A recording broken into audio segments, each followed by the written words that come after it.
Hello everybody, I'm Milo, and today I'm playing a pair of games about exploring the mysterious fathoms below, the ocean deeps. Yes, diving. It's a rich history of diving video games, but not too many of them have female protagonists, and that's the ones I wanted to pick, as I often do.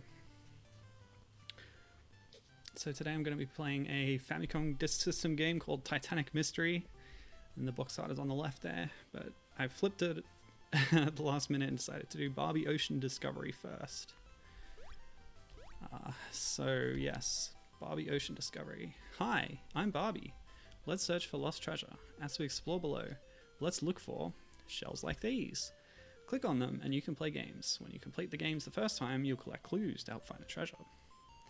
You can replay the games and win charms to add to your jewelry box. Look, our first clue is a piece of a treasure map. So we already have the treasure map? I guess so. We start with a piece of the treasure map. Hello Gibbon, how you doing? Howdy there. So this game was from 1997, and yeah, you can really tell from this interface that this is a very faithful port of the PC version. So there's a PC version of this game. You can see a complete playthrough online. I won't be playing that today. How do I quit this screen? Okay, just press start again. But yeah, the fact that you have an on-screen cursor is a bit of a giveaway, isn't it? Very strange. Oh, that's right.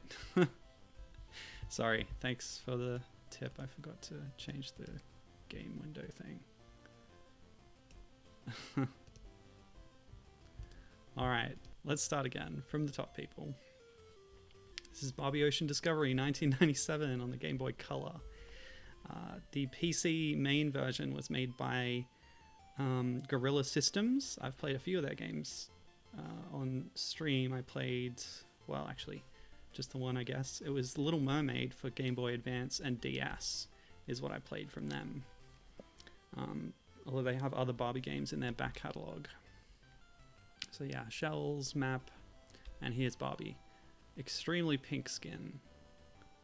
I really wonder what went wrong with her. Some kind of rash. Gibbon says that this is better sprite work than he was expecting for a Game Boy Color game. He wonders if they rotoscoped it.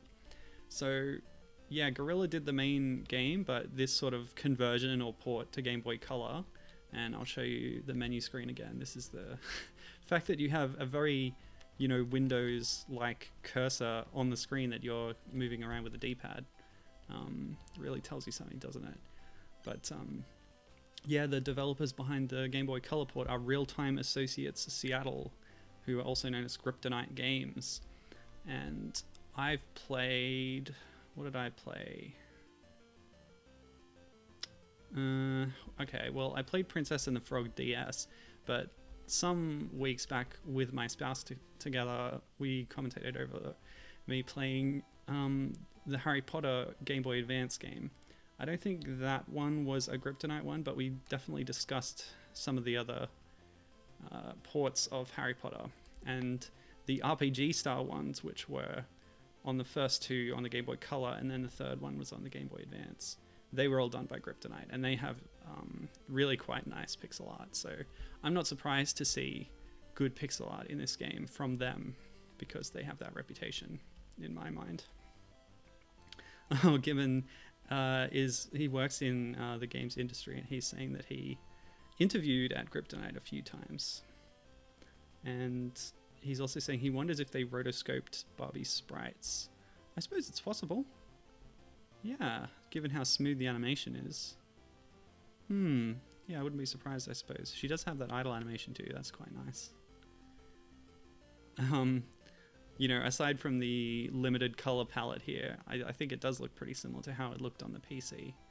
The PC version, you're accompanied at all times by a dolphin companion, which is really cool. It's just kind of moseying around the screen. I don't really know what to do. Okay, the stream of bubbles, I suppose, indicates that there's a screen transition there. And what we're looking for is particular interactable things. I pressed A and that changed the color of that, I think. I wonder if I can interact with fish as well. I can. Can make them do little flips. Very cute. So the PC version is a bit of an activity center kind of thing. It's entirely mouse driven actually for controlling Barbie around the screen and in the mini games. This one I do have direct control over Barbie with the D-pad, and I have some buttons here. This star has got to be important, right? Okay, I guess not. I'll just keep roaming around. I don't really know how to activate the things that I have to do in this game, you know what I mean? Maybe there's one I have to start with and then they get unlocked or something. Gibbon knows some folks who worked at Kryptonite after they were acquired by Glue. Yeah, there's been a few acquisitions. Here we go. This looks important. Still don't know what the stars are, but this is one of the mini games that we can access. Help the baby turtles find the way to their mother. Ah, your classic maze. And I can already see the solution. If there's chat, my cat is currently standing in front of my chat. Okay. What was that? There was a noise. Why was there a noise? Oh, okay. Once I passed that last turn and got within sight of the solution, it took away control from me with a little sound to indicate that. Okay. Oh, Danger Mouse is here. Hello, very good to see you. Thanks for dropping by. She says, oh wow, this is Barbie? Lol, fun. Yeah, when you hear that there's a Barbie video game, you tend to think that it's cheap and nasty shovelware, right? And that could still be the case with this, but I think in terms of how it looks, it's pretty impressive so far. I'll just turn the game volume up a little bit. Oh, there you go. There's a real digitized still for you. Terrific, you found another piece of the treasure map, and I've been given a password for my trouble. So I can do that again if I want to get collectibles and stuff. But for now, we'll focus on progression. Midna, what are you doing? Okay, she's standing on top of my old decorative computer, reaching up as high as she can to bat the blind cable. What do you call it? A cord for the blinds? You know what I mean. Yeah. So it's just kind of a chill exploration kind of thing. Like I said, for PC, it's kind of an activity center. And they've replicated that here, but it feels different because you have direct control and it's on the Game Boy, you know. Even though, realistically, it's pretty much the same thing happening. Danger Mouse likes the mazes. Mazes are her favorite. Yeah, I used to have a few maze books when I was a kid. They're a classic activity for the printed page, aren't they? I don't know how many virtual mazes I've done. Catch the pearls in the oyster. Okay, so this is more of an action game. Oh. Oh, okay. Oh, this is like Plinko or Peggle or something. Yeah. So I have to open the clam to receive the pearl, but it's going to bounce off the fish and the stars and everything. Cool. And it drops once I press the button. Well, that's a lot friendlier than Pachinko, for sure. There's our third treasure map piece. Why don't we check on our progress? Very nice. Okay. We're missing a vital component here. The map to Luke Skywalker is incomplete. We must contact Lor Santeca. And I guess we can replay, games from the menu like that. Yes, quit. Maybe that's a fast travel too. What else do we have here? Let's investigate this menu a bit more. So maybe this is a fast travel, like a map. Looks like it is, yeah, okay. So there's 3 different zones that we found so far. There might be another one, who knows? Although judging by the screen corners, which are indicated on the map here, it might just be the 3. Oh no, there's another one down here. So yeah, we'll go looking down there. Yeah, this looks pretty empty. So by replaying minigames, we can get charms here in this screen. Are there different? Yeah, there's different screens within the jewelry box. There's our treasure map. some kind of coin in pieces, and some jewels. And we can get our password. Yeah, all very functional. I don't know. What's the shell thing? Is it magic? You mean the shell that took me into the minigame? Yeah, it might be magic. I think there's an implication here that there's a kind of undersea lost city, which presumably is Atlantis, if not inspired by the Atlantis myth. Like, what's it called? When we were playing Lego Marvel Superheroes last week, or earlier this week actually, Lemuria is what they call it. Yes, that's it. So I'm going to fast travel down here and check the bottom left corner, because this is a speed run. No, it's not. I'm not sure which Donald Duck game you're talking about, but Digimouse says that it's a Donald Duck-like format where you get new things for your collection as you complete other minigames. Yeah, it's probably a common setup for kids' games like this, isn't it? Midna, what are you doing? Alright. Okay, whatever. I should be able to go down here, but maybe it's locking me out until I complete some minigames or something. So we've done that one already, because it changed color. Gibbon says that Lemuria and Atlantis are different mythical sunken cities. I guess my point was that it's a common archetype. Just to try and correct myself here. Could I claim that they're both inspired by a similar earlier myth in the long forgotten history of humanity's memory? Maybe. But yeah, as Gibbon says, Lemuria is in the Pacific Ocean. Atlantis is usually identified with the Mediterranean Sea, actually, Greek, ancient Greek kind of culture.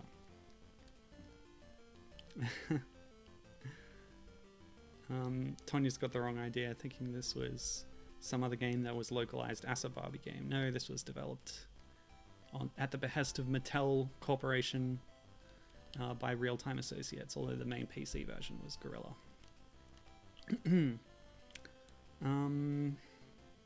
Yeah, Real-Time Associates, now known as Kryptonite, or later known as Kryptonite. I don't think they're around anymore, unfortunately. Or maybe they are under a different name. At Glue, I'm not sure.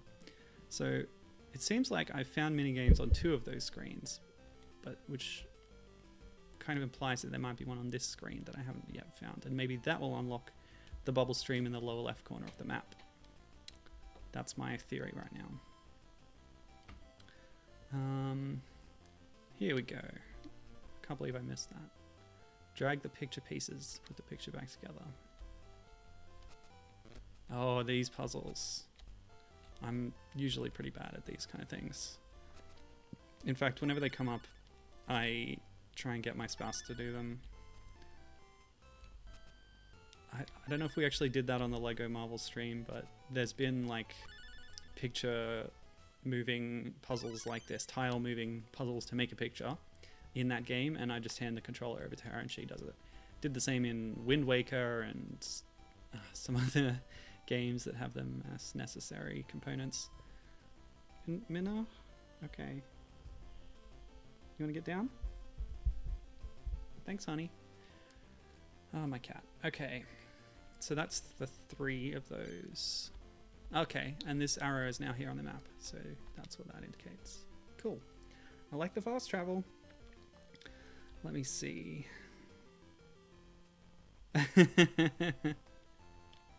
Given says, if I claimed that this ancient sunken city myth was traced back to a common thing, I would be wrong. Lemuria is more of a lost landmass that was posited as a missing land bridge before continental drift was really understood. Well, that's interesting. Wow. Gibbon's knowledgeable. Should have done more research. Danger Mouse says, Donald Duck was the first anything I used on any kind of computer. Black and green screen in our fancy new computer lab in year 1. Wow, that's pretty cool. We had a black and green screen computer in our school as well, which is a few years after you, but I guess it was a really poor school. Yeah. If you're listening, Balgownie Primary staff, good on you. I don't know. I don't live there anymore, so I'm not doxing myself, am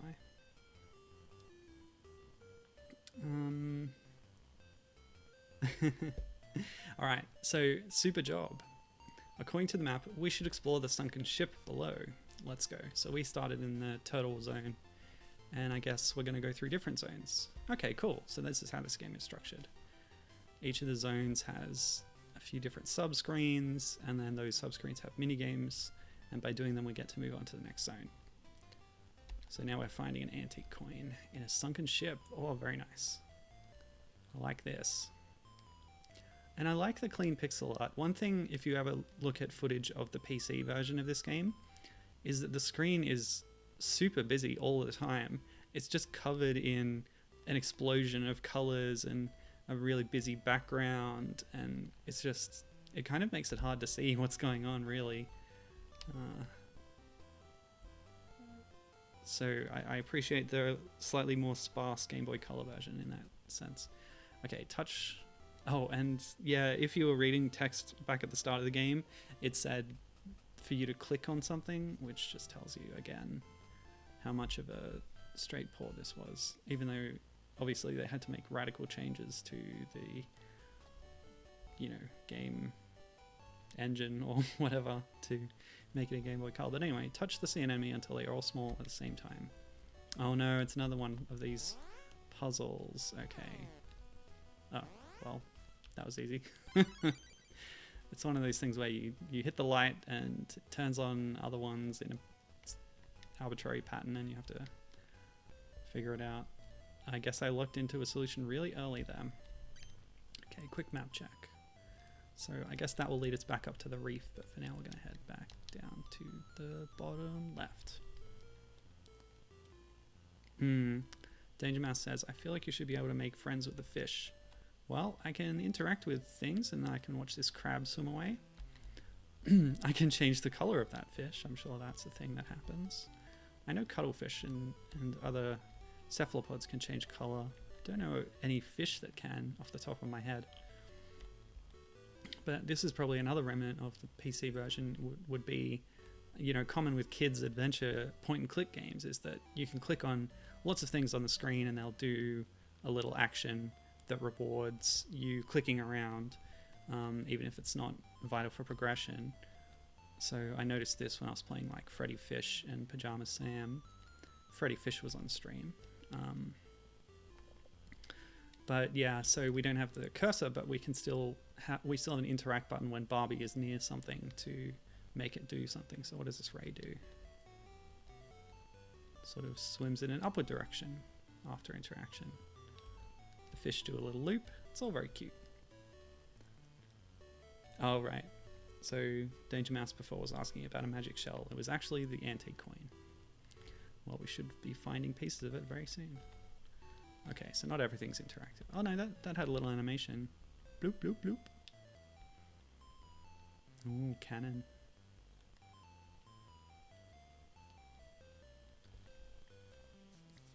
Classic sunken ship. A very big part of the Little Mermaid mythos.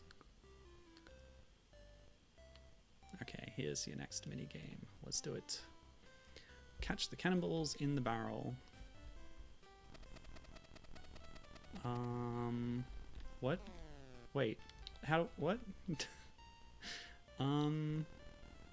Is this just luck? What am I doing here? Oh. So I have to press, okay. I didn't really understand the first roll, but now the balls are going to this location, and then I hit the button when it's ready. Oh, I just missed. Timing, people, timing. Beautiful. And that plank is going to move on its own. We just have to time it right. Good stuff.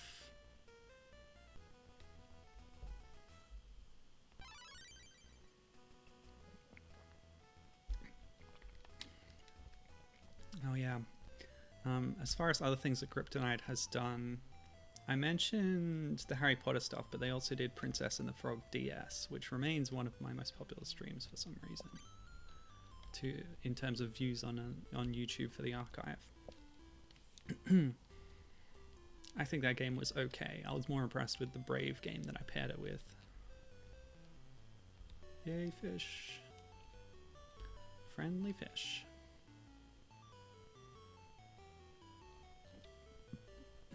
There's so many Barbie games, and like I said before, it's so easy to write them off. But now I'm wondering if I should investigate more of them to see if they're any good. There's one in particular that I was doing a brief look at to maybe include on a stream at some point, where Barbie is cast as a mermaid, because I've played several mermaid games on stream. I'm going to do another mermaid showcase at some point. Put together a lot of smaller games to show them off. And yeah, it's probably worth including that one if I can get it running. Help H-Fish find its twin hiding behind the shells. Oh, is this a memory game? Okay, memory.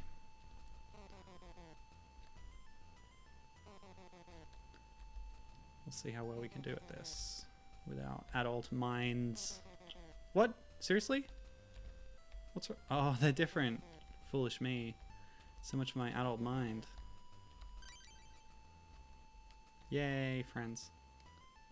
Oh yeah, Ask Gibbon says, oh, they're shuffling. Oh, fascinating. Okay. That's a wrinkle, isn't it? That actually gives a glimpse at where they end up. I only saw that pair though, I'm not sure what else. I guess it's going to give us a few goes and then it's going to mix them all up.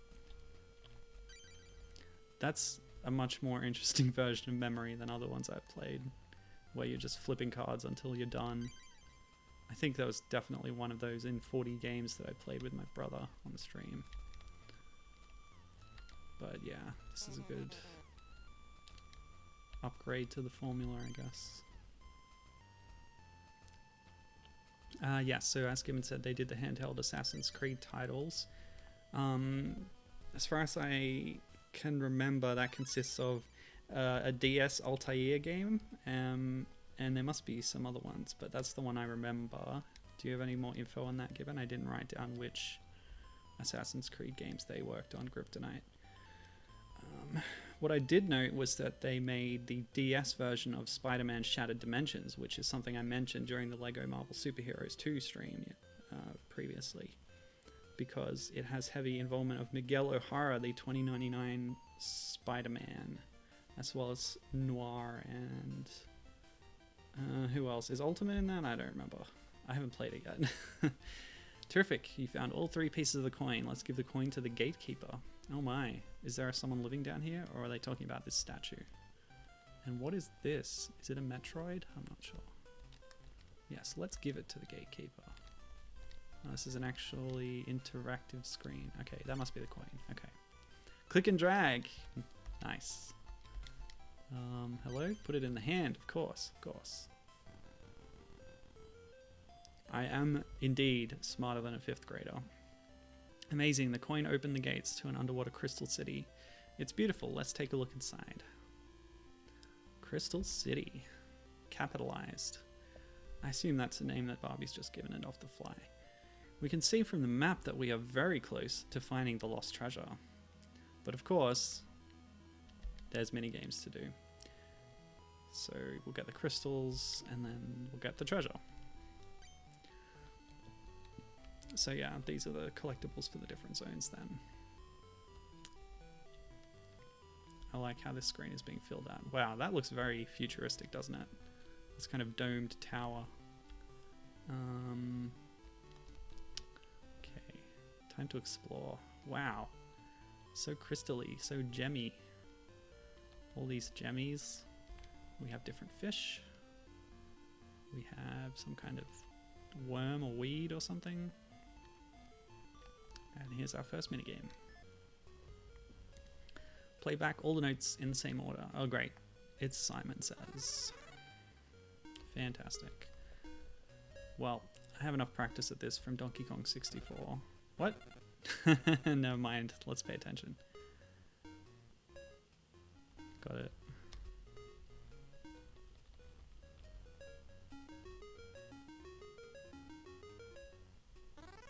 And as far as I could tell from watching some footage from the PC version, all these mini games are very similar.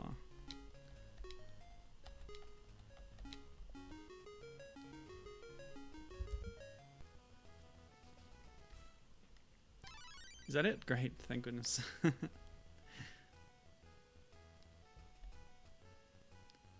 That was great. You found a crystal.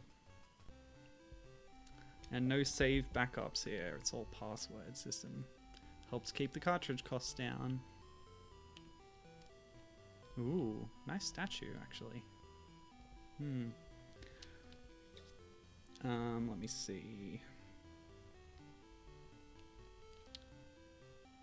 Danger Mouse was just playing cannonballs at the playground. Were you dropping them in a barrel? That seems dangerous. It's another spinning star. I wonder. Let me see. So Gibbon's enumerating the Assassin's Creed stuff that Grip and I did. They did a DS Assassin's Creed 1 tie-in, which is the Altair one that I mentioned. An Assassin's Creed 2 tie-in, also on the DS. And the PSP Altair game. And were working on Lost Legacy before Ubisoft took that in-house and fleshed it out into Revelations. What's Revelations? Revelations. Yeah, I don't know much about Assassin's Creed, to be honest. But I do know that that thing is very spiky. Caution, do not touch the spikies. Gems. Oh, invisible cannonballs. That sounds very safe. From a pirate ship.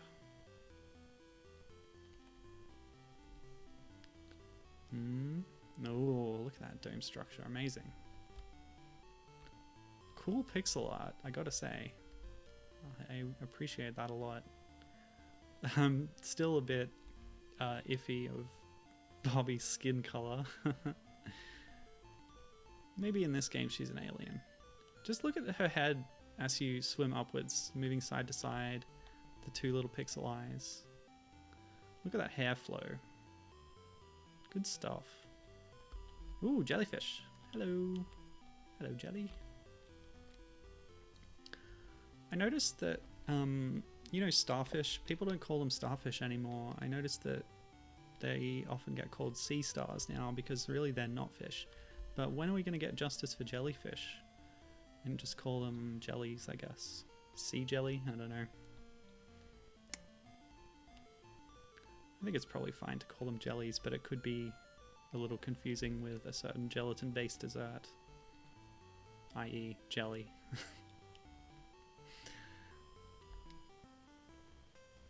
Catch 5 bubbles in their matching rings. I think I could manage that. Oh, what's this? Oh, okay, I didn't manage it quite yet. It's all yellow so far. So this is another sort of cannonball-ish one where you have to time it right. Yes, good. How black. Missed. Oops. Oh no, messed that up. What is this in aid of exactly? Oh well, never mind. No!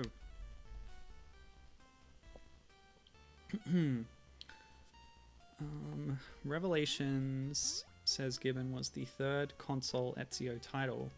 Oh! So they took a handheld game and made it into a console game.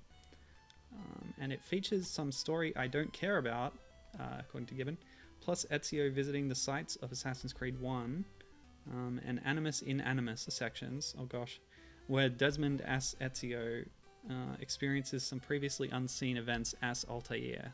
Gosh, that sounds really convoluted and confusing. But yeah, interesting. Probably owing to its development history. I don't care for Ezio much if you couldn't tell, says Gibbon. Fair enough too. From what I know about him, I don't like him very much either. What is this? Do I need to get the same color? They're sort of lining up on that shelf. Maybe we should stick to trying to get one color at a time.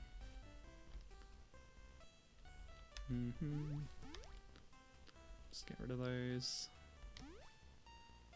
Oh, come on. Yes, nailed it. No. No. Come on, yes. Perfect. I guess you had to collect all the same color? I don't know, because I had other ones and then they went away. Didn't explain that up front, did they? Danger Mouse is saying, it only just occurred to me Barbie isn't wearing an oxygen tank. This seems dangerous. Oh, you're right. That's a good point. Maybe it's hidden behind her luxurious hair. From the side, can we see... There's sort of a pink blob behind her head and under her hair. That could be it, although it's pretty small if so. She's definitely wearing a pretty good wetsuit.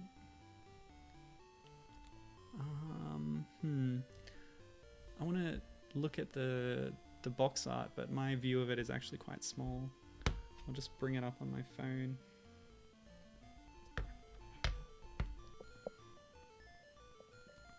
Because this is important.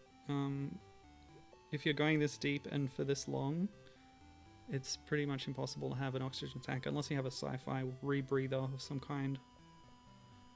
Oh yeah, I'm looking at a screenshot of the PC version, which is a bit more clear of what the character looks like, and there's really nothing. There's no harness, no oxygen tank, no scuba mask actually, which I should have noticed earlier as well.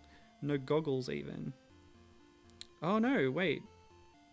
I've got a more zoomed in version, and there is in fact a small blue tank sort of mounted high on her back. So that pink kind of blob of her sprite there on her back, I think might be intended to be that oxygen tank. But yeah, as I said, no connection to her face and no other accoutrement of diving. So yeah, that's a bad example right there, isn't it? Yeah. Okay, where are we going next? No, that's not what I wanted. I was on the right screen. Bottom right corner. Danger Mouse says, in year 3, I went through a phase where I coloured in people bright pink, like this Barbie here. I still don't know why. Well, I guess that makes sense. You're ahead of your time. You're predicting the power limitations of Game Boy Color systems. Is this a dolphin? Oh, we're going to get a dolphin game. Just before we do... Given says, Lost Legacy was originally a handheld title. Unclear if it was a DS or PSP engine that would have seen Ezio traveling to Masyaf, where he'd learn about the assassin's heritage and centered around him tracing Altair's final days. The project was brought in-house. They kept the premise while building the game in the console AC engine, but then took a side part where he goes to Constantinople and made that the bulk of the game, with the Altair bits as like interludes in the main story. Wow, interesting. But if you're a real Altair fan, that means that you're obligated to play through this Ezio game to get to the Altair bits, right? That sounds like the situation that you're in, Gibbon.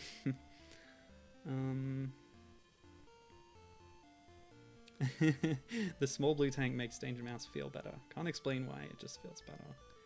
What year is this from? 1997.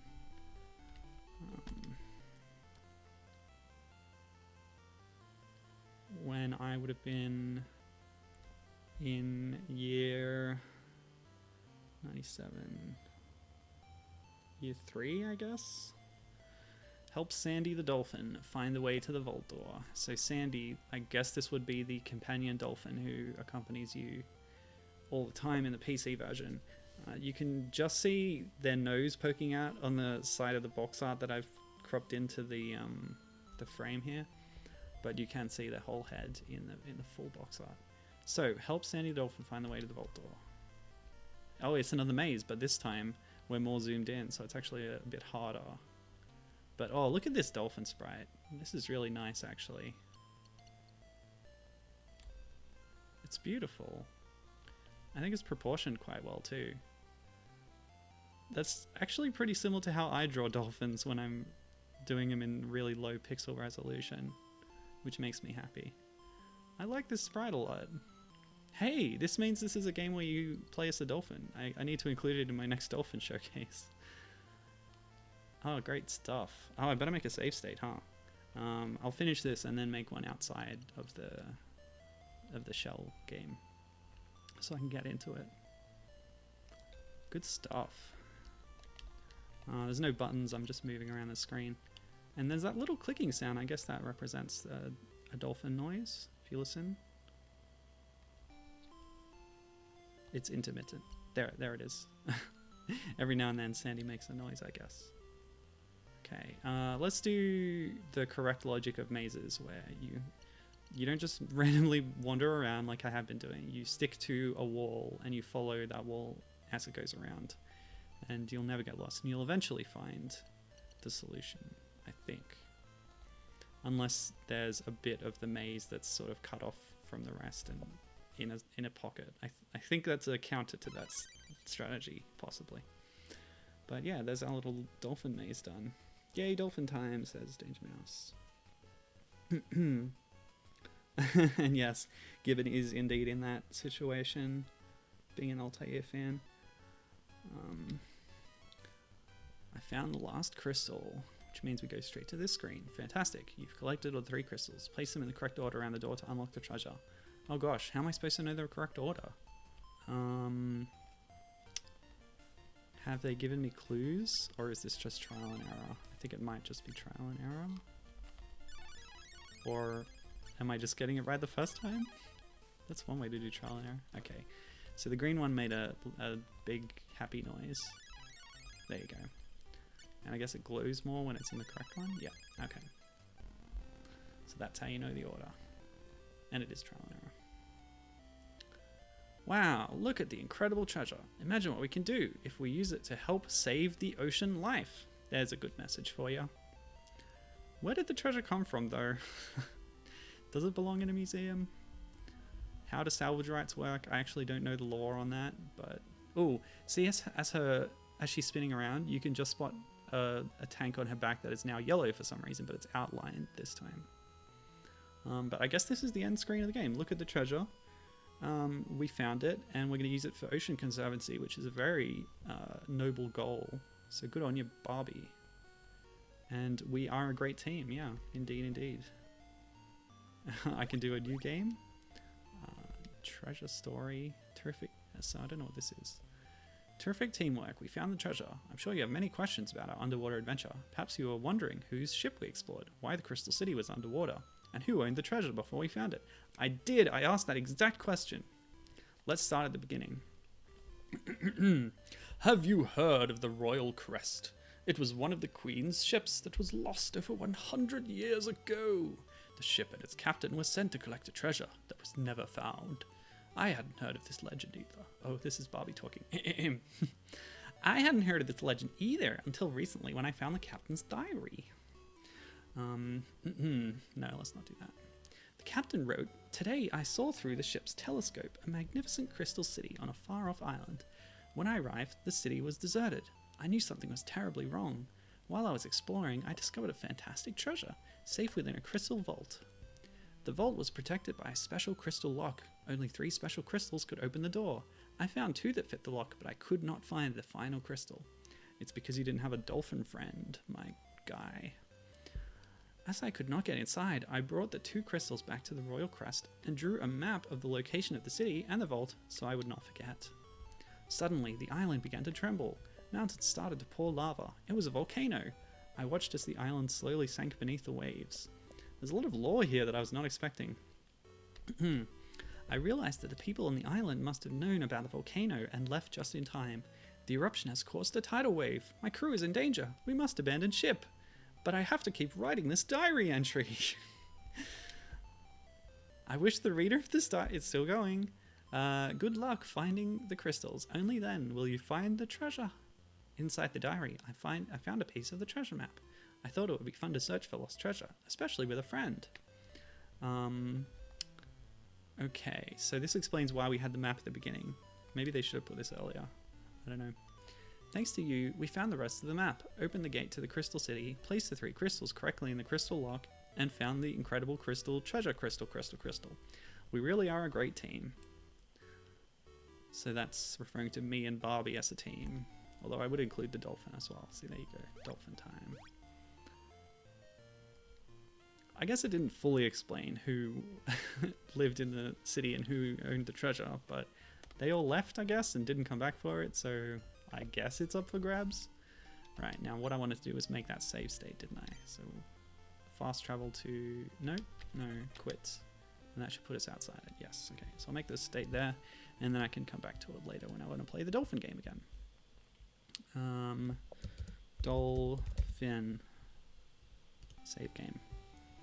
Now, we didn't actually go back to any of the mini games and get charms, so if there's any I want to revisit, I think it's this one. And is this actually telling us the layout of the maze, or is it just an abstraction? I think it's just a representation of what a maze looks like. Right, so Gibbon is talking more... Oh, this is what we saw on that loading screen. Very good stuff. Very sci-fi. Yeah, so in Revelation, when they had flashbacks to Altair, Gibbon is saying that they changed a bit of Altair's intended history. This was after the original Assassin's Creed. I almost said Animal Crossing because reading AC, there's so many different abbreviations that fits. Yeah, the original designer had left Ubisoft and they were retconning the original Alamut novel connections. Because, of course, Assassin's Creed is based on a series of novels. Or a novel? I'm not sure. But yeah, interesting stuff. Oh. Danger Mouse says that 1997 was peak dolphin fashion, if I remember correctly. Everyone had them and wore them, collected them. They were everywhere.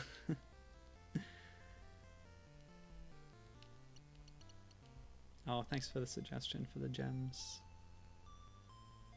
That would be a logical order to put them in the order that they appear in a rainbow. I don't think that's what they ended up being. Assassin's Crossing, Animal Creed. Yes, yes, yes.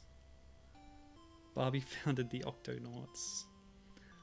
Octonauts is one of those popular kids shows. I know Danger Mouse's child is very into it. Or was. I wonder if there's multiple solutions to this maze, or is this a different maze because I've come back to it. That's a really nice Dolphin Sprite, I gotta say. I really like that a lot. So, I found a glamorous charm. And by replaying minigames, we get to fill up our charm box.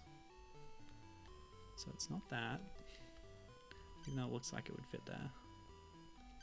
I guess there's 3 compartments for each of the 3 zones. And there it is. And if we really wanted to, as Gibbon says, this is a short game, but the replay factor, I guess, comes in from filling out our charm collection by going back and replaying minigames. But I don't think I'll bother with that today. I got to the part I really wanted, which was the dolphin game, and then I actually finished the plot. So it wasn't too bad. Yeah. Good stuff. So that was... Oh, that's a fast travel thing between the different zones. Oh, okay. So clicking on this is like slightly different. No, they all look the same, but these are the different mini games, and then that other icon is like for the overall zone. Coral Reef Zone, Sunken Ship Zone, Crystal City Zone. Because this is Sonic the Hedgehog, apparently. Okay, that's it. We're done with Barbie Ocean Discovery, but we have more games to play, so let's go play another game. Oop, should be able to hear that. But I'll switch the game window over. So here we are on the Famicom Disk System.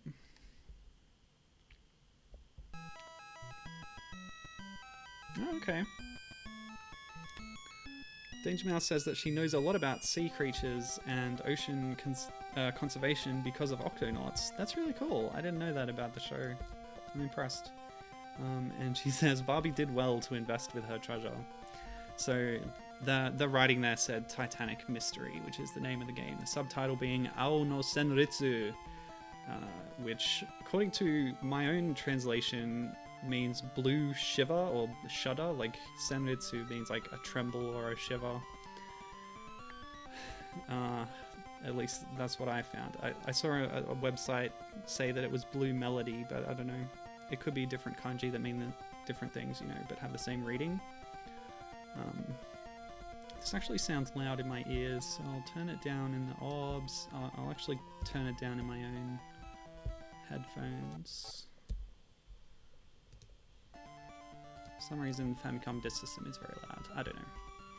So yeah, this is a Famicom Disk System game, which is, you know, the floppy disk add-on for the original NES console in Japan.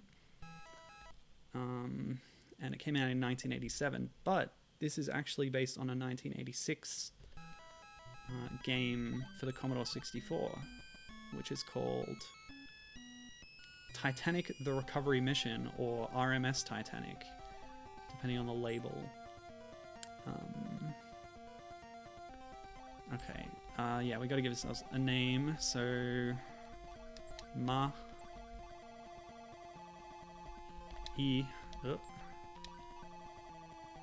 I, and then Ro is really late in the alphabet. Mairo. So Mairo, or Milo. That's my name. It's not giving us the different portraits in this screen, unfortunately. So yeah, we can pick between 3 different playable characters, which is a new addition to this FDS version of the game from the original Commodore 64 game. You can pick, well, actually, so there's no difference to the in-game at all. They just have different character portraits, which you can see on certain screens, and different names. So Momoko has glasses, Reika looks like she's a bit older, but Marine definitely looks like the lady on the cover of the game and on the flyer artwork, which I recommend looking up. So that's why I'll pick her, because she's like quote-unquote the canonical character. Actually, I could do this and show you what they look like. So there's Momoko. Here's Reika. And I think I'll pick Marine. You can tell by the headband she's wearing and like her hair color and stuff. Oh, okay, yes. So the floppy disks had 2 sides, and you had to take them out and then put them in. And I was warned on the site that I got this ROM from that this game is very temperamental, and you have to keep flipping it and flipping it and flipping it until it finally works. And you might have to do it multiple times. So that's what I'm doing now. Okay, whoop, there we go.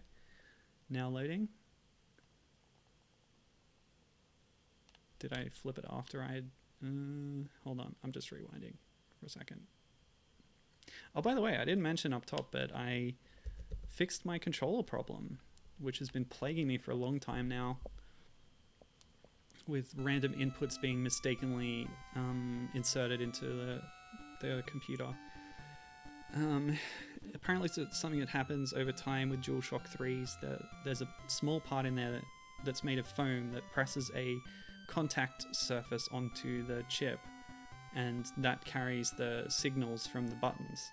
So if that foam degrades over time, as it does, then the chip is not in good contact anymore, and also the contacts can become corroded and degraded. So I opened it up and I cleaned it out and souped up the foam spacer, and it doesn't have any problems anymore, so I'm very happy about that. Right. So here we are. You can see the headband on the sprite, as I mentioned. So that tells me that Marine is supposed to be like the default character. I do recommend looking up that flyer, by the way, because it's got some really cool artwork of the ship, because this is about the Titanic, of course. And there's a shooting star in the sky and a big floating brain for some reason. We might encounter that as we go on. But this is a game that has sort of exploration components, but also simulation components. So here we are in like our home base. We can sleep in here, we can talk to the press in here, and we can talk to our investors in here. And we have to make sure that our investors keep giving us money to fund the expedition so that we can explore the Titanic wreck and eventually reclaim it from the ocean floor. And in the original Commodore 64 version, that was done by attaching big giant float bladders or flotation things to it, which you can actually see on the cover artwork for the C64 version. But it's a little bit different in this game, and we might get into that as I progress, but for now we'll do a little conversing with the investors. But according to a guide I read, you don't really have to engage with this so much as long as you do all the correct actions in short order and follow the guide. And if you do it efficiently, then you don't really need to bother with the whole simulation aspect, which is good because in this Famicom Disk System version of the game, yeah, it's all in Japanese, which is a bit of a barrier for us English speakers. I do know some Japanese, but not really enough to... I don't even understand what's going on in the screen. I can walk over here and it picks up a phone, and then I pick someone. How do I switch that? Select?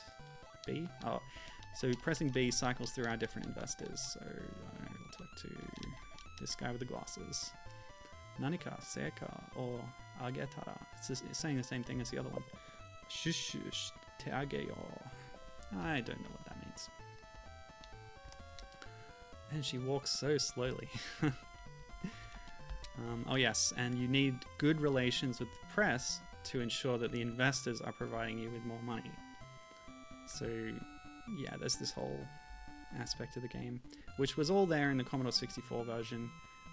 This version, I think, adds different plot elements late in the game. As far as I can tell, not too sure about it, but the other thing, of course, it adds is the player character being visually represented at all times on screen.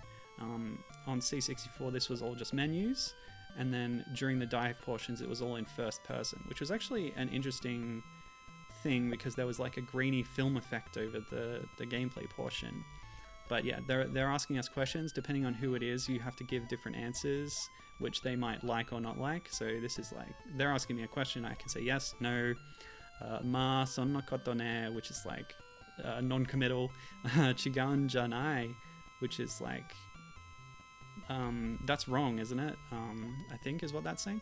Sonotori, what does that mean? I've heard that before. It's very idiomatic. I'm not sure the meaning off the top of my head. Butsu wa yo, don't know what that is. Fumu fumu, naruhodo. So these are all just different ways of sort of answering the question. Kyomi ga nai no. I wish I was better at Japanese. Iwa yo. Iya yo. Arigato. That means thank you. Kore de owari ni shimasu. Which means we're done here. Yes, we're done here. Let's go diving. That's what this game is about, isn't it? Can I exit, please? Hello? Oh no, what's going on? What have I done?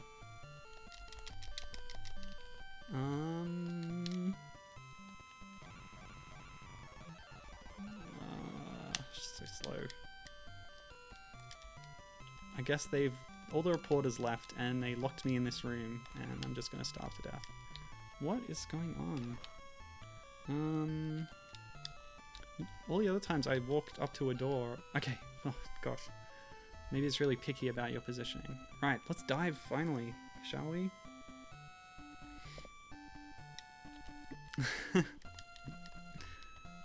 Maybe it takes time to load once I'm standing in front of a door. That could be it.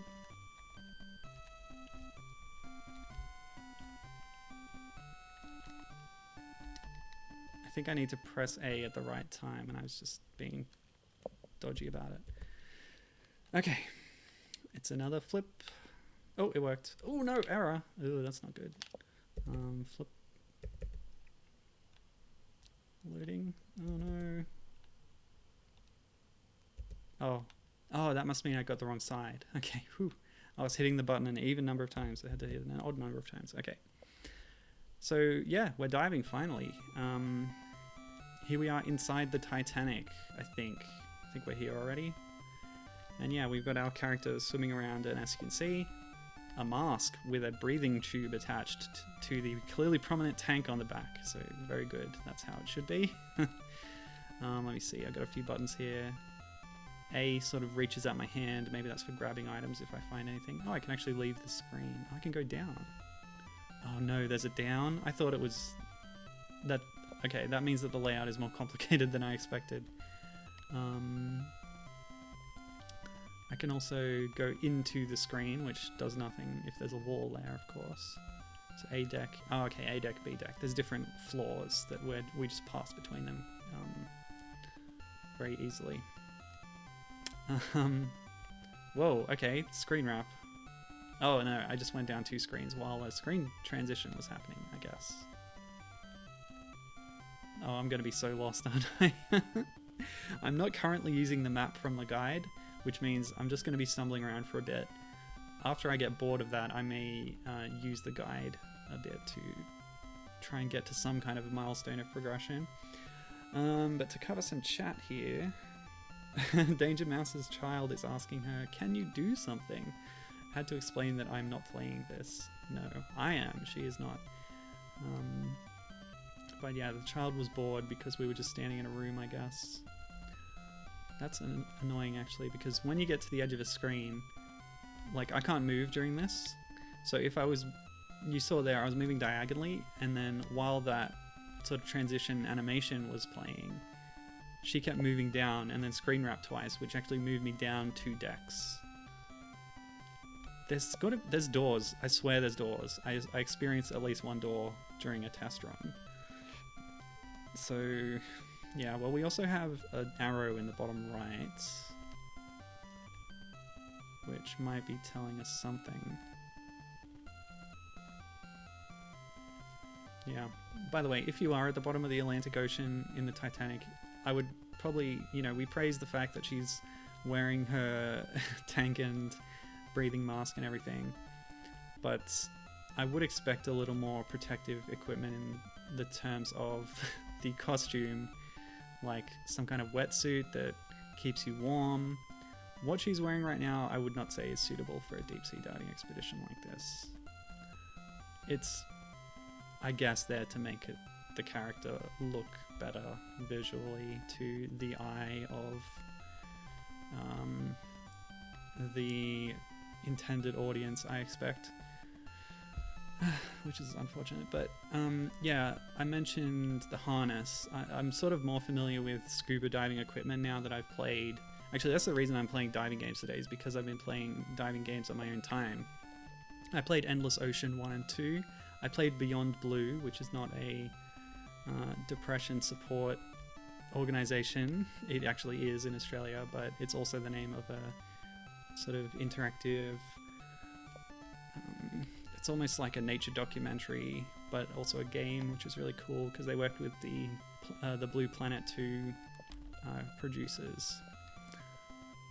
The documentary. Here's a door. Let's go in finally. Okay, so here we can see like a drawing room on the Titanic. Can move around a bit. And what else did I play? I also played Abzu, which is a little bit different because, spoiler alert, but your character is not breathing in that because they're a robot.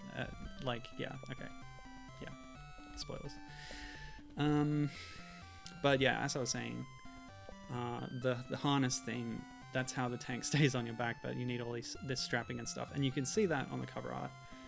I also like that she's got this sort of face screen that completely covers her mouth and eyes, which is not necessarily what it looks like on a sprite, to be honest. Anyway, Kinzo kuno tobira dawa.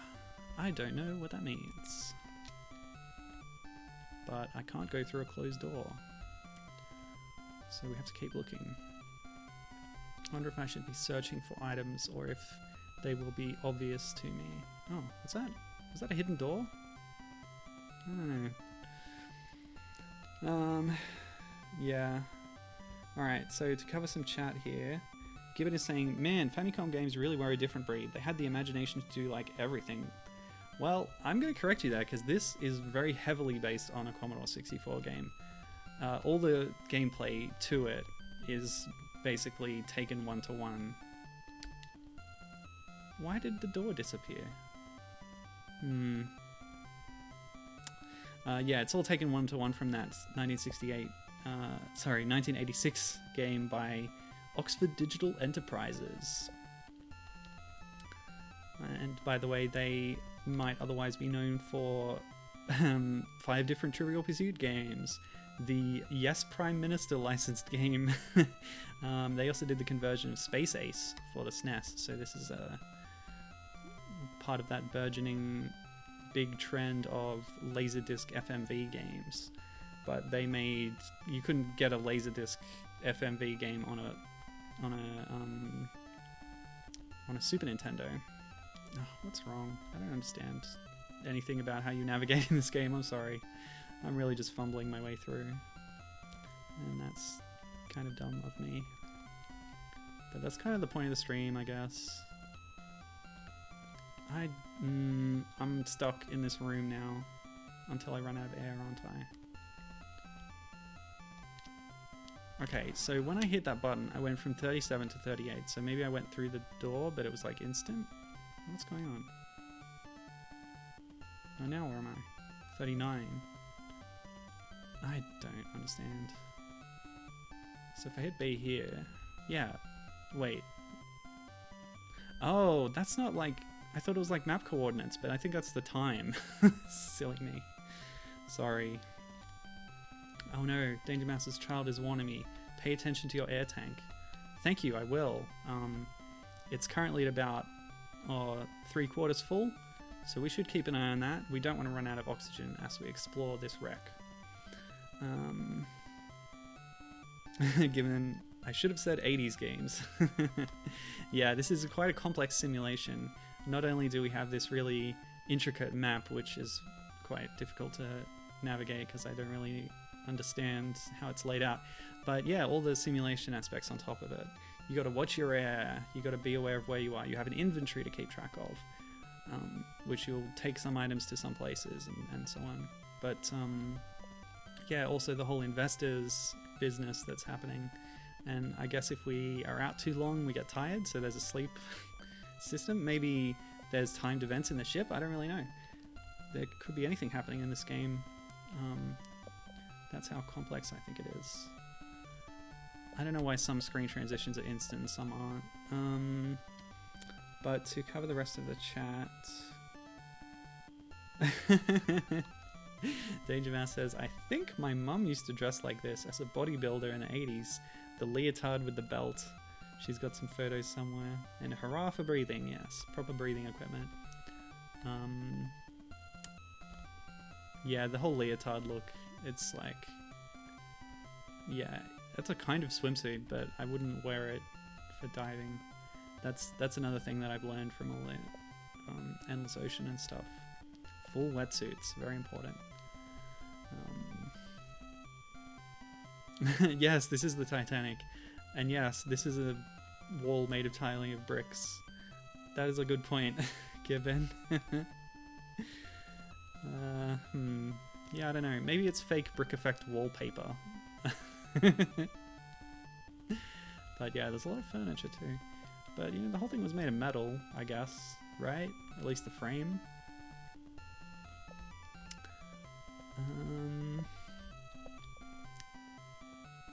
Yeah, I'm completely lost in here, aren't I?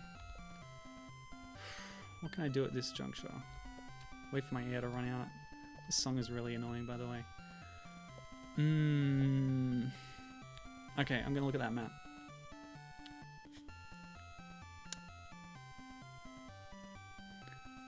I've got a couple more notes about this game. It's actually, so like the story focus is not just adding this playable character. I don't know if I mentioned fully the 3 different choices of character in the game that you had at the start. They don't change this sprite at all when you see them in the game. I think I'm just going back and forth between different rooms. Oh, a new place! I've stumbled into somewhere interesting. Okay, cool. So I still don't know if items are going to appear on the map, but we'll just cycle around a bit. Okay, here's another door. Oh, I actually found somewhere, thank goodness. I just have no conception of where I am. I think, because I saw a long play video of this that had like a huge overlay around the gameplay screen, on top of the fact that the screen already has an overlay. Like here we've got a heads-up display that has a thing showing all our different stats and things, or like important information. And Commodore 64 is even worse about that. Here we've got about half the screen dedicated to this scrolling gameplay action stuff. On Commodore 64 it's more like a third. But yeah, on top of that, this long play video had a whole map in text printed out on the side, all the items and where they were and how many of them they had.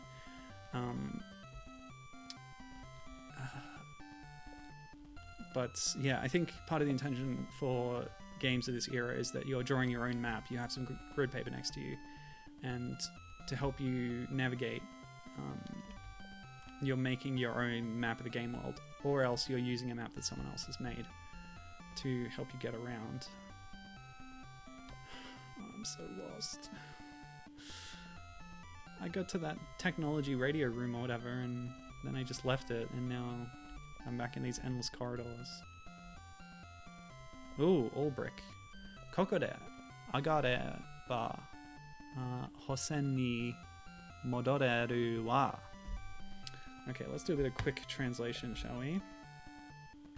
Google Translate. Oh, I don't have my Japanese keyboard enabled.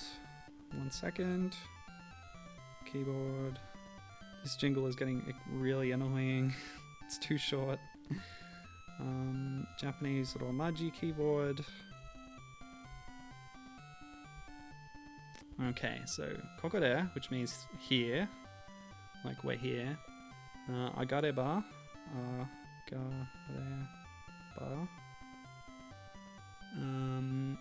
Bosen ni, no, modoreru wa,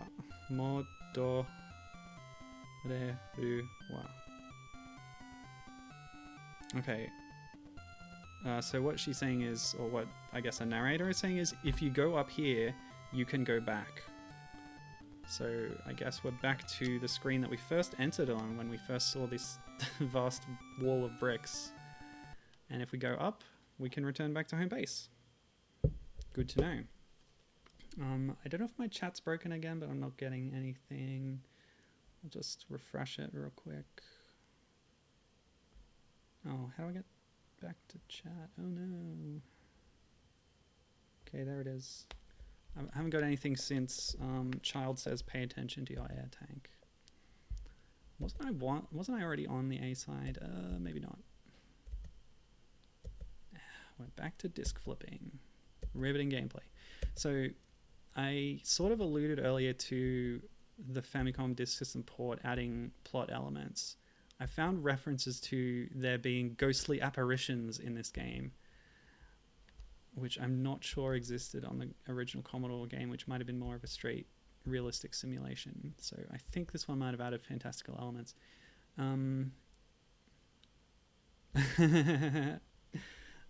That was not me subtly trying to tell you to say something. I was just worried my chat had broken because it's been happening so frequently recently.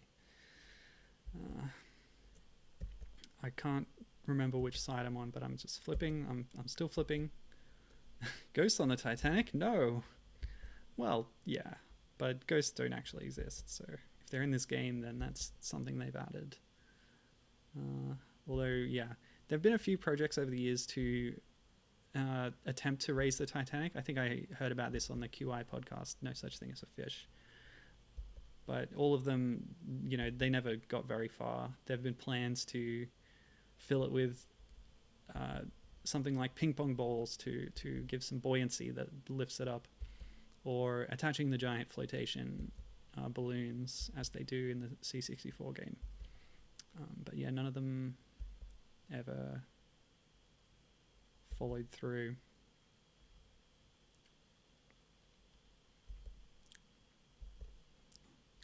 And since I don't think we're going to get very far here, especially if this the disc, I just want to get my airbacks and then I'll do another little trip with the guide, try and get somewhere. But I just need the console to recognize my disc flipping. I'm hitting the right button, Well, I'll tell you the other fantastical element this adds, and this is a big spoiler for the end of Titanic Mystery no Senritsu. You find, as you progress, you find that alien life exists on board the sunken wreck of the Titanic, because an alien spacecraft landed on the ocean floor nearby, and as you uncover things in the sunken wreck of the ship, you start finding alien artifacts, and the cover art actually shows a little sort of robotic thing next to the diver lady, a marine.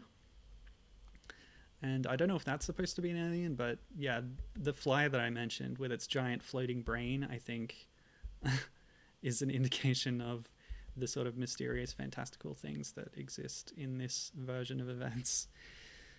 But yeah, the good ending of the game, because there's a few different endings you can get, whether you do things in the right order, you find all the correct items and put them in the right places.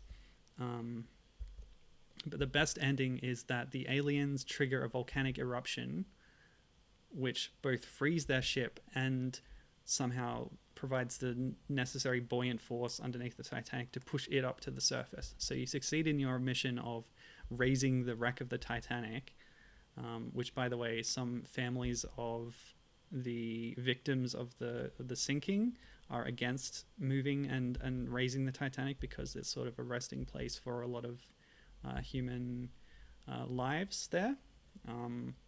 But anyway, so once the aliens trigger this volcanic eruption, the Titanic raises. But to get there, you do need to do a very convoluted series of things. And this is just not recognizing my floppy disk. So you know what? I think I'm done with this game. There was so much stumbling around and just nonsense. I was going to go back with a guide. Hang on, did I make a save state? On here. What does that mean? Oh, is the wrong side attached? It might not. Like, even if I load the save state, it might not continue from that point, because, like, unless I have the right side.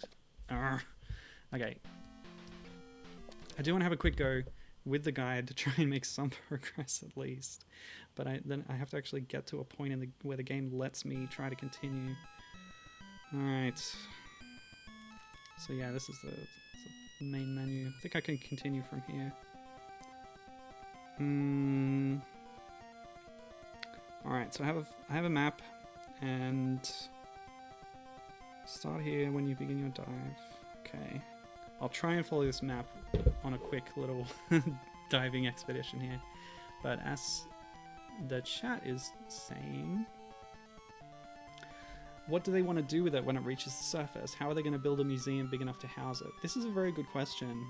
One of the reasons that people want to retrieve wrecks of old ships, which is another thing I learned on No Such Thing as a Fish podcast, is that like, it's important to have old metal for certain scientific things. Okay, so apparently the save file that's on here was using Momoko for some reason. But, oh yeah, we're stuck here again. Yeah, so like, old metal that was forged before the 50s is very important for certain scientific things, because it hasn't had a global bombardment of radioactive material. After they started doing nuclear tests with nuclear bombs being let off, it sort of flooded the entire Earth, like, what do you call it? Like, it's not the atmosphere, it's like everything on the surface of Earth has this radioactive content to it now. And if you want to build a good Geiger counter, you have to have components inside that are not contaminated with radiation, right? And so old shipwrecks, before they started doing nuclear testing, have old metal that's been insulated by, hundreds of meters of seawater, which is a really good block against radiation and radioactive stuff. But so that's one reason. But apart from that, the Titanic is a really important cultural thing. So I guess they might want to. This is where my save state was. Okay, but it didn't progress past that. But now we can. So here we are. Okay, just to cover the rest of the chat, I don't know what other motivations there are for raising the Titanic, but my first guess would be publicity stunt. Gibbon reacting to the aliens, that's nuts. But they also added ghosts because the aliens weren't enough. Okay.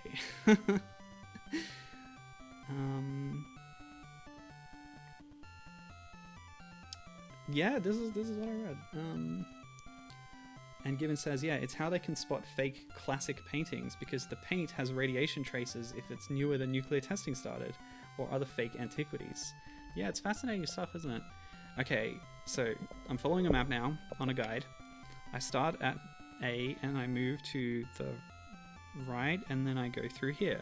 Now, if I go through here twice, instead of running all over the screen, I just have to line myself up properly, apparently.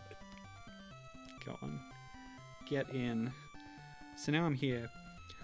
Everything is laid out on grid, so I think each one of these rooms has 4 sides. It's a big cube. Some of them have up and down, like a Z axis that allows transfer.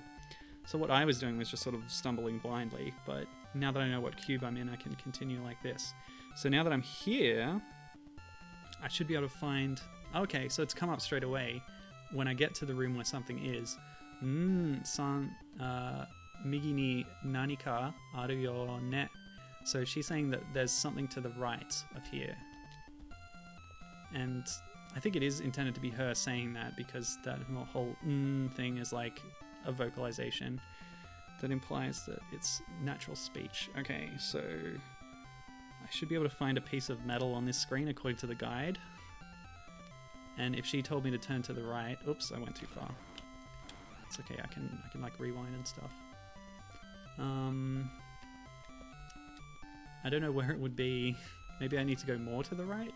Oh no, that said left. I misread the kanji.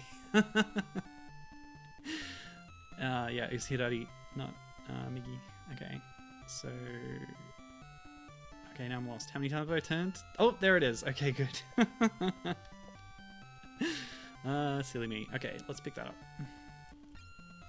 I've lined up my hand with Kinzo Kuhen, which means piece of metal. So now that I have it, I can also drop it. So I don't have an inventory, I just have a hand. That's my inventory? What am I supposed to do with it?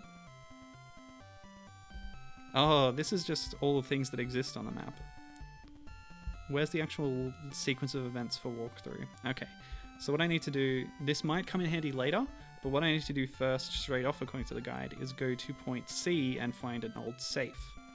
So I can do that by turning to the left, which I've just done by going right 3 times.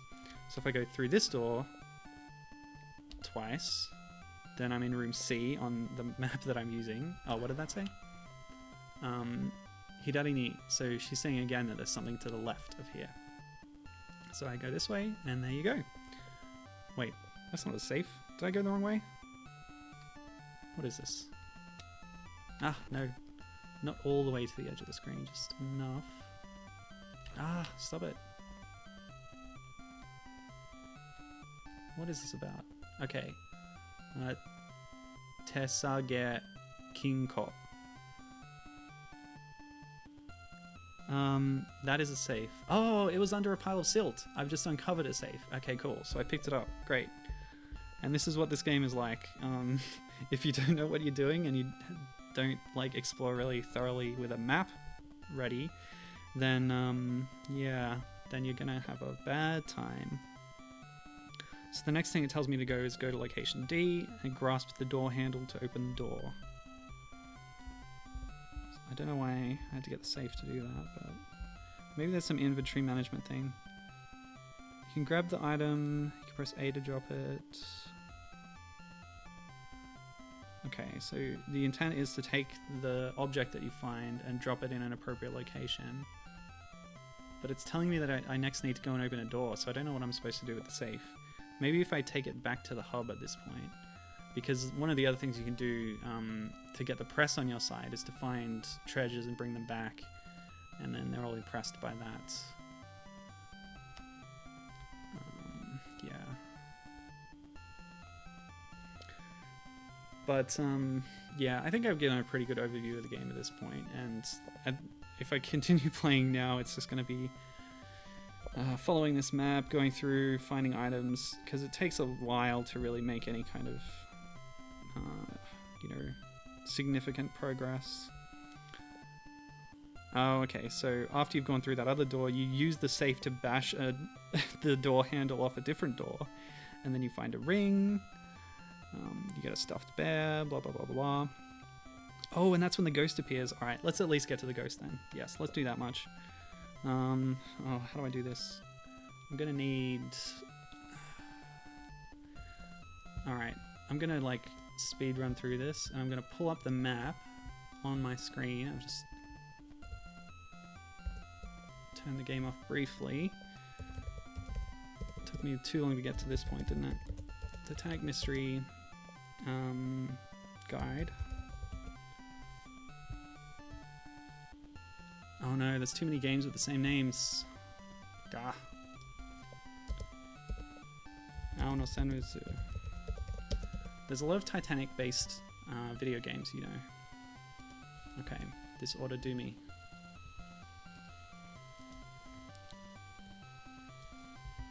Okay, hold on. Just rearranging my own screen here. You can't see it. Okay, I have my map up, which means I can bring the game back. Okay, so I've just gone through this door, right?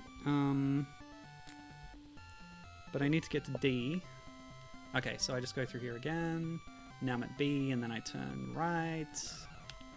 I'll use fast forward a little bit here. And then I turn right again, and then I go through here, and I'll be in D. And that's where I find a sapphire. No? What is this? Oh, that's the door handle. So if I interact with that, that lets me through. Sorry, I thought it was like a gem, but it was just an oddly colored door handle. Okay, so now I'm here. That means I go through again. There's something in that pile of sand, but I don't know what it is. Okay, Sabi ta tot te da wa. I don't know what that is. That might be a hint about the door handle. So, boom. Nope. What? Hang on a sec. Use the safe on the door. Oh, no, okay. So first I need to try and open the door. Gosh. Adventure game logic. Oh, the door handle fell off. What do I do now?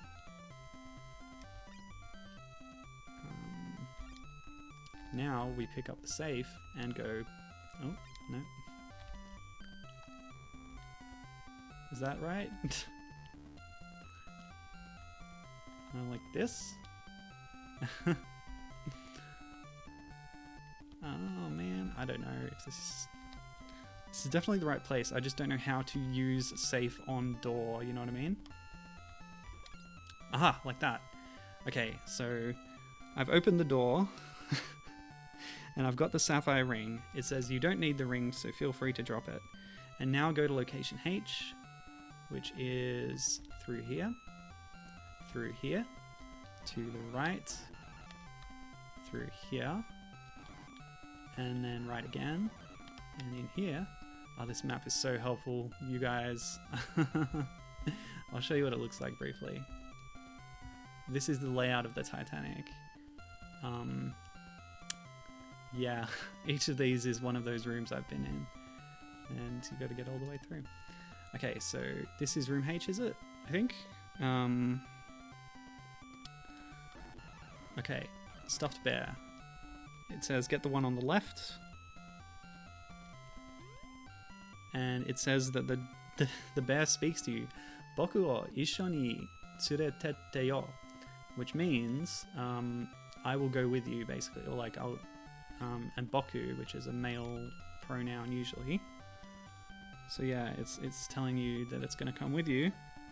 So now we go to location M, which is out here to the left. Wait, I went to the left, right? What? What happened? What did I do wrong? There should be a door to the left.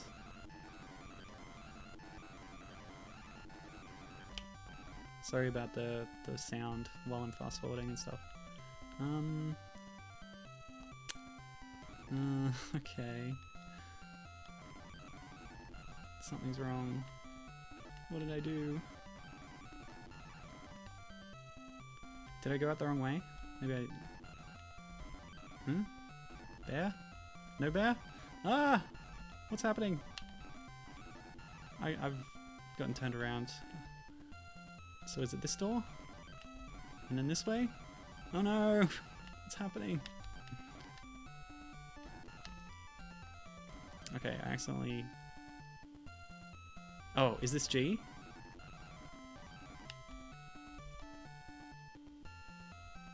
Which means if I go right here... Oh my gosh, and then it should be this way? Oh man, this is really rough. Okay, and then through here... Okay, cool. This is what I wanted. Paying attention, people. Okay, the doors will be locked. I cannot interact with that. So... Oh no, what's this? It's a spooky ghost. Hello, spooky ghost. What? It just like flipped around. I don't know. Okay, ghost? How do I talk to the ghost? Hello? I'm gonna touch your face. Ah! It spoke. Hitotsume no higa Titanic o horobo shita. That maybe means I died on the Titanic. I don't know. Futatsume no hiwa omae o horobosu daro. So yeah, like I said, there's ghosts. And I've proved it now. Okay.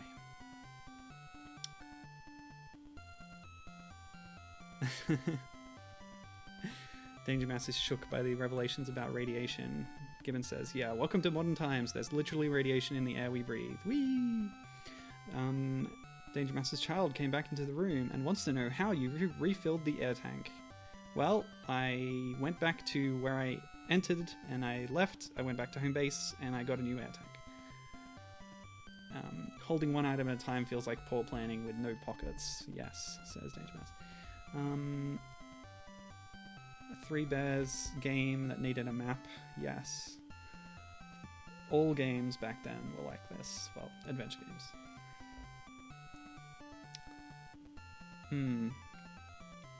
Okay. Danger Mouse says that the lights on the wall look like creepy little faces. Okay, yeah, we're done with this whole Titanic thing now. That was a fun little ride. We saw a ghost. We all got spooked. But, yeah, like I said, it'll all be stumbling around after this. But I thought I would pack that in before I spent too much time. So I had an extra backup game planned. And that is another game based on the Titanic. And it's this one, Titanic. This is a Chinese bootleg, which is why they did not spell the name right. I saw some speculation that maybe that they deliberately misspelled it to avoid copyright. But like, come on, you've got likenesses of people from the movie. Just changing the name is not enough to 100% avoid being, you know, done for copyright infringement. It's a bootleg. They infringe copyright all the time. They don't care. I think it's just a lack of English language understanding and quality control is why it's spelled Titanic. So yes, here's Titanic. It is possibly made as early as 1998 because the film was 97. But we don't really know too much about its actual origin. We do know it was made by Hummer Team and came out on the NES, or at least Famicom consoles in China and Taiwan. So Hummer Team is a big name in bootlegging. They're a Taiwan-based team known for making a lot of NES stuff like Somari, which is a Sonic game with Mario as the main character, Kart Fighter, which is a 2D fighting game based on the roster of Super Mario Kart, a NES port of Street Fighter 2, a NES port of Donkey Kong Country called Donkey Kong Country 4, and yeah, lots of other stuff in that vein. So Titanic, I first saw this game being played at GDQ, and they had done a little hack of it. Yeah, there's going to be a bit of nudity later. I hope I'll be able to avoid it. But yeah, they were showing off the game and how exploitable it is and stuff. But this is also very amusing, so let's give this the proper attention it deserves. In 1912, there is a noble American girl, Rose. She tried to get away from her arranged married, which is forced by her mother. At the same time, she met Jack, who is the young man on Titanic. Since Rose made a friend with Jack, he lighted on her life. They will also fall in love with each other. It made up a very touching and tragic love story. Rose did not love her finance, they mean fiancé, Carl, and she just wanted to suicide to finish it. Fortunately, Jack just saved her. They were both very fond of each other. Thus, Carl was very jealous and dislikes Jack. He tried to insult Jack, and he held a dinner party to thank Jack for save Rose. Actually, Carl did not really mean it. He just had a chance to challenge Jack. Wisely, Jack knew about Carl's plan. He left this party and brought Rose together to join the party, which is belong to the workers. Of course, Carl hates Jack very much. So there's your story. It's basically the story of Titanic, more or less. But as for the game itself, there's a lot more bats on the Titanic than what I remember from the movie, although I haven't seen it in a while. Jack has all kinds of crazy moves. I saw, thanks to the Bootleg Games Wiki, a very good resource for all the many varied games in the world of bootlegging. There was some speculation about the source for the sprites here. So a lot of the enemy sprites are taken from the SNES game based on the Jim Carrey movie The Mask, but modified a bit and made 8-bit and stuff like that.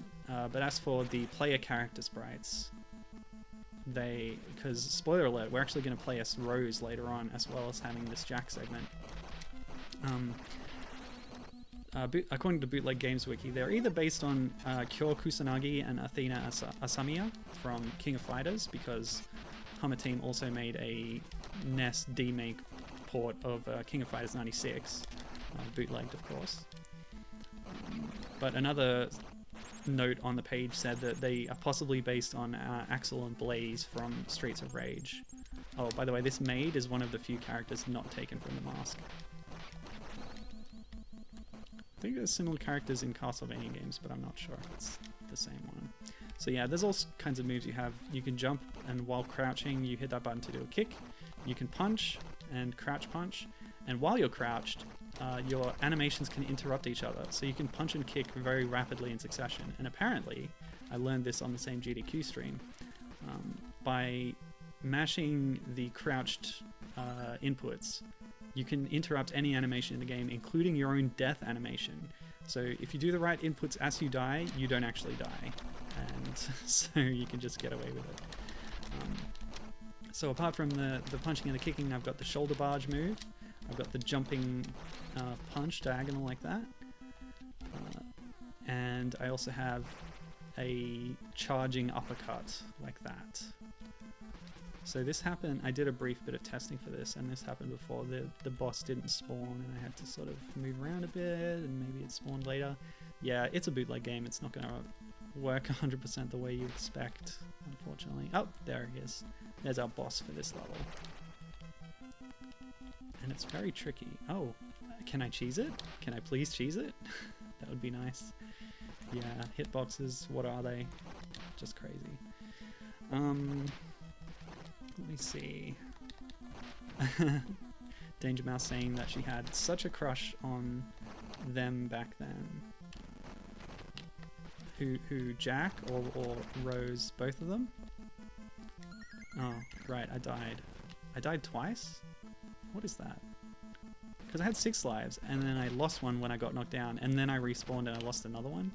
Okay, this is kind of the point where I should be trying to... Yeah, I think I just interrupted my death just now. But I actually lost a life, so it didn't make me respawn from the room. But I did lose the life, okay. Kind of getting to grips with this game's broken mechanics. And I will rewind if I need to, because hey, the game's not going to play by the rules, why should I? Oh, and I didn't lose a life that time. I don't understand this.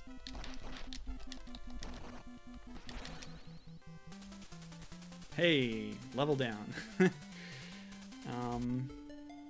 Yes, Gibbon, it is a beat 'em up. And everyone seems much more buff than I remember, says Danger Mouse. 3 grandfather clocks in one screen, nice. Is that a mouse in a wheelchair? I think it was just a rat that looked a bit weird. When Rose was very depressed, and she met Jack again, both of them all have the strong love to each other. They trust and adore each other, and enjoy the sunset on the Titanic. Jack promised Rose to draw a her body sketch. Yes, a her body sketch. That's what you call it. And we're going to see that sketch if we get to finish this level. Or we'll see the scene anyway. And yes, I intend to complete this game. It took them only 10 minutes on GDQ, so it should take me less than half an hour. Although I'm not as good as Author Blues. Oops. Ah. Oh no, who let this snake out on the Titanic? Ah. Okay. Oh yeah, it does look like there's a wheel on the back, right? This is what you were talking about. Yeah, punch the rat. Okay, I just picked up a bottle of wine, by the way, which is one of the health pickups in this game. That partially refills your health, and... oh, a 1-up. And there's lobster dinners at other parts, which will refill all your health. Oh yeah, that fish sprite that's jumping up there, that's a hazard that you can't destroy. That's... oh, where was that from? Bootleg Games had a source for that as well. A lot of the sprites in the game are sort of stolen from other places. Yeah, I don't remember the exact source for that one, but it's not the mask. And it's not King of Fighters. Okay, so here's Carl, who I think is Cal in the movie, but they call him Carl in the game. And he's very tough, but I learned a strat to cheese him on the GDQ stream. Oh, that is so satisfying. I love any game where you can knock... Oops. There we go. On GDQ, they actually had a hack of the game that changed that image. I was not able to get that hack, but I do have a different hack. I'll talk more about the game itself after this cutscene. Because of Jack's painting skills and his courage attracted Rose very much, and she loves him deeply. However, Carl didn't give up the Rose. He still wants her back, but Rose did not love him at all. Carl hired some people to chase and to watch Rose and Jack when they were running to the front of Titanic. They saw the accident happened by their own eyes. Oh no, not the accident. Oh, by the way, I should show you the idle animations. There is so much going on in this game that is like really cool. So, okay, we're going to do a little idle here. Let me see. Who let the snakes out? Snakes on a boat. Snakes on a ship, yeah. Yep, I just knocked Carl into the ocean, killing him. He comes back though. He's a recurring boss. And yeah, that whole like nudity covering thing reminds me of my stream of Gabrielle and what's the other one? The one about the punk motorbike shooter stuff happening.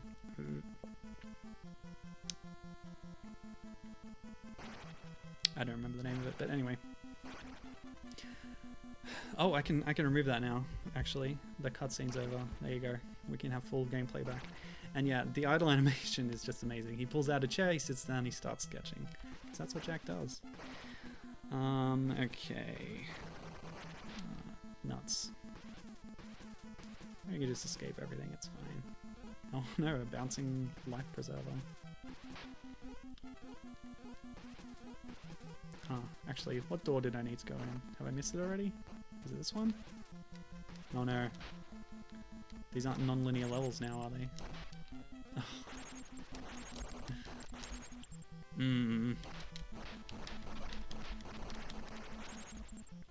So yeah, I picked this game because of the Titanic connection, but also because it's so funny and silly, and to get a little bit more practice with bootleg games. It's my intention at some point later on to have more bootleg stuff happening on my stream, because I'm going to play some Donkey Kong bootlegs. Oh, Carl's back. See? He's fine. He turned out okay. And I can't just knock him off the edge of the screen this time. I'm gonna have to fight him properly. It's okay. Oh no. He trapped me in a corner! That's very rude. Okay, I'm gonna have to reverse my time there. Bootleg games.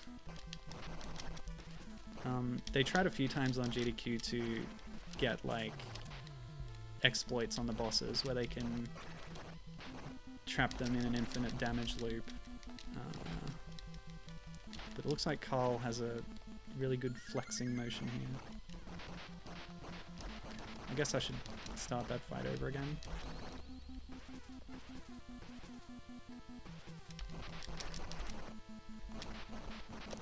Yeah, the trick is to alternate punches and kicks, because if you hit them both at the same time, he does the shoulder barge move.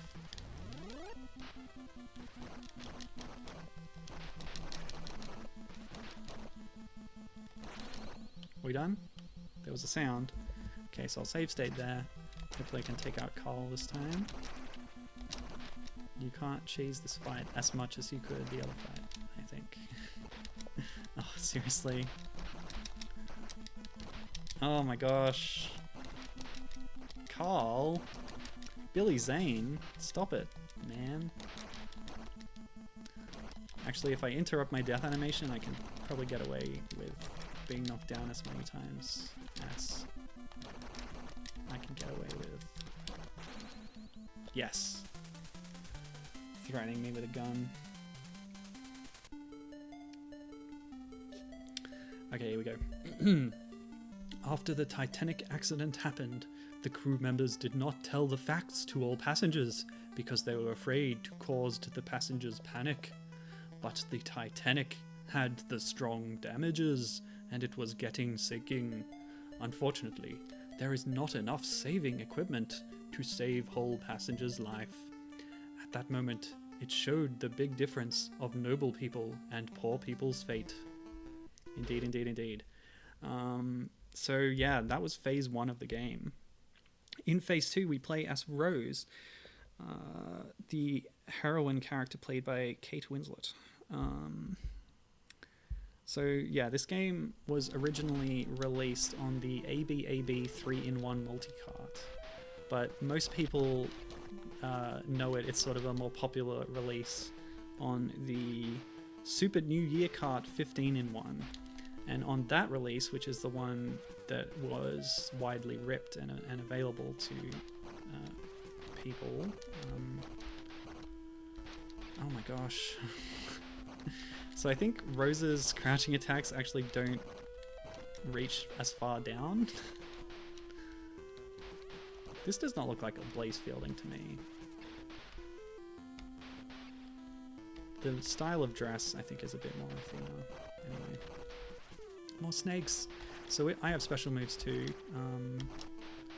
My pressing A and B together does a high kick.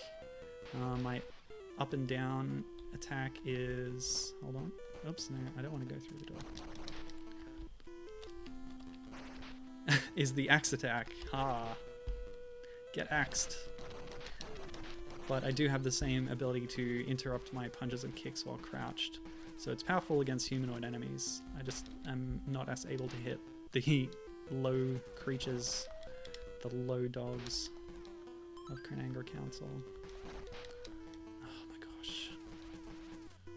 And the pipes are stopping me from jumping very well. What a mess this game is, am I right? So yeah, On the Super New Year 15-in-1 cart, the two phases of the game were split up. So they were listed under hacker and heroine. So they were calling Jack a hacker for some reason, I don't know why. But yeah, so this is based on that, but it's a hacked ROM done by, according to the notation on the ROM that I downloaded, it's done by CAH4E3, who took the two portions of the game, put them together, reinstated the title screen, which was dummied out on the hacker and heroine version. Oh, by the way, the bottom layer here is flooded, and I take constant damage while my head is underwater.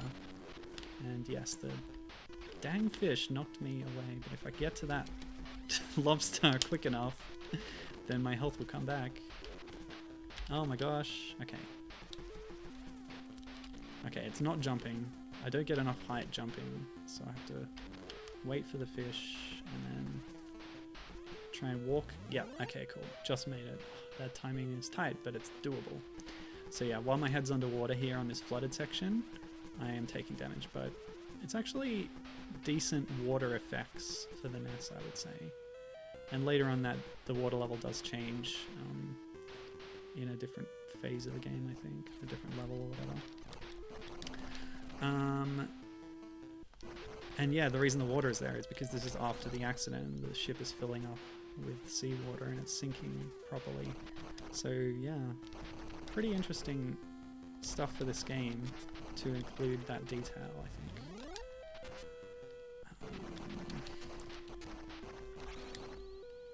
So yeah, the title screen, I think even the intermission cutscenes were not available on certain versions of this release.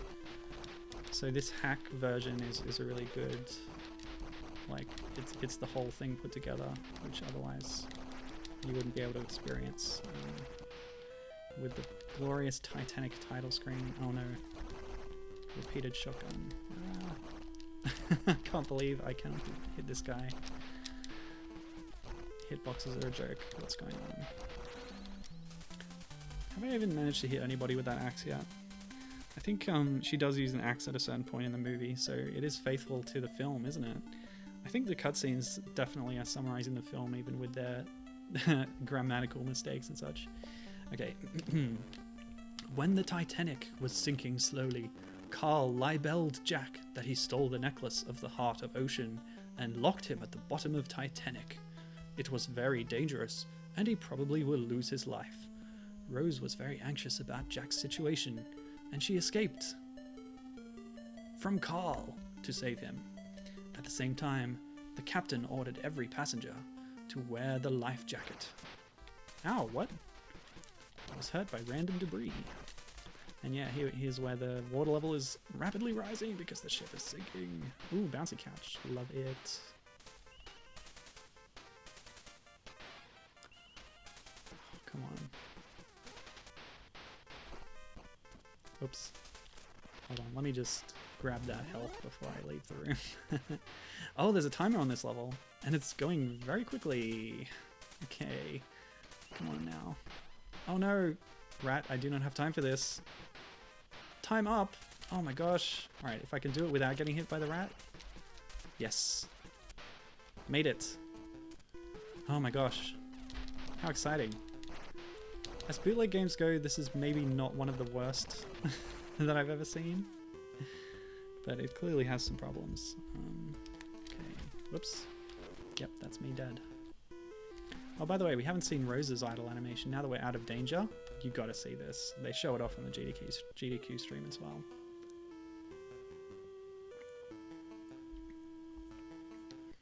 Ship sinking, life in danger. That's okay, just stop for some tea. Where did that table and chair come from? Who knows, but there's always time for a tea party.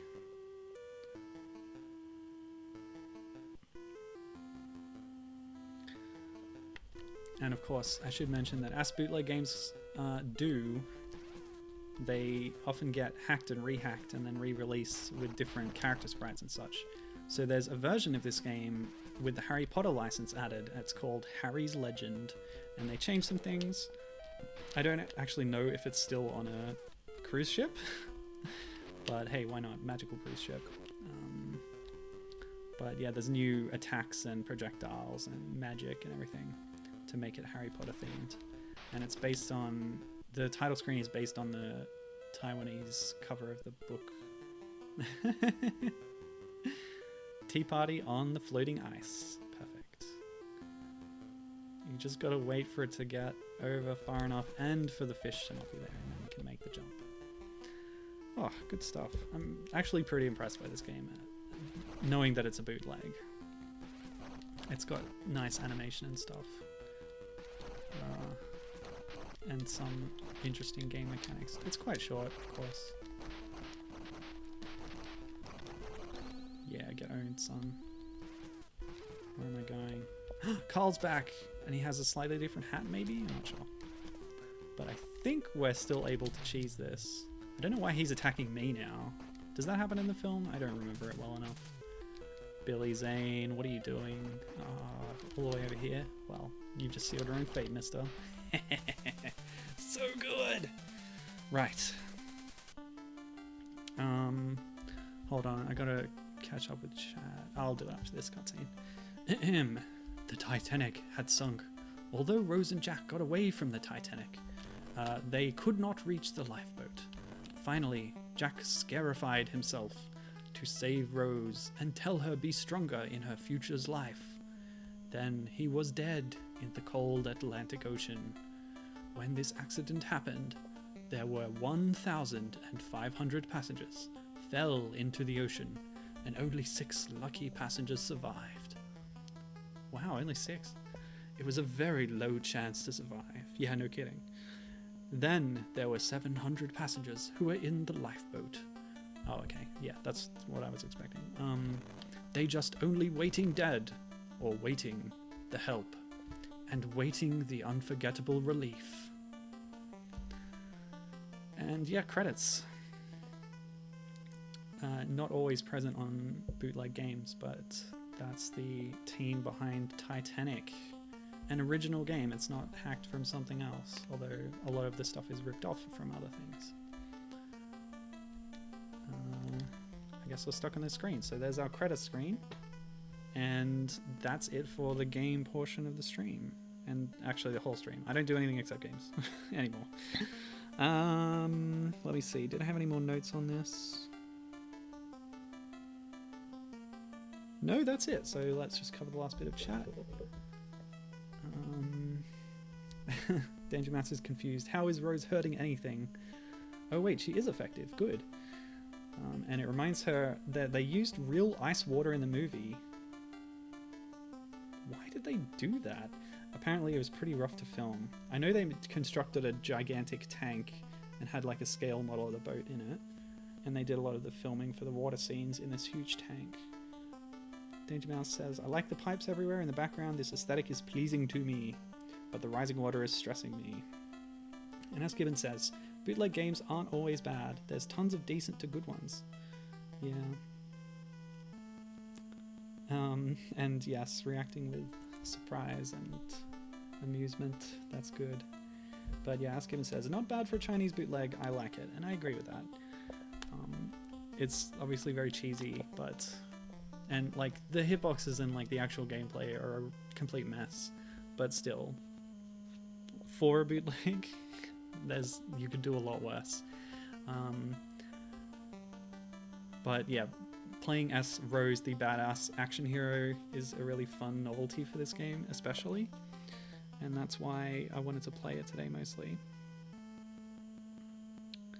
So yeah, that's it for the stream. We did some Barbie, we did some Titanic before and after the crash, and long after the crash, and yes, this has been a lot of fun. Some silly stuff happening today. Hope you didn't get too annoyed by the undersea lack of navigational skills. But yeah, I'll see you next time. Have a good one, and thanks for joining me. Bye.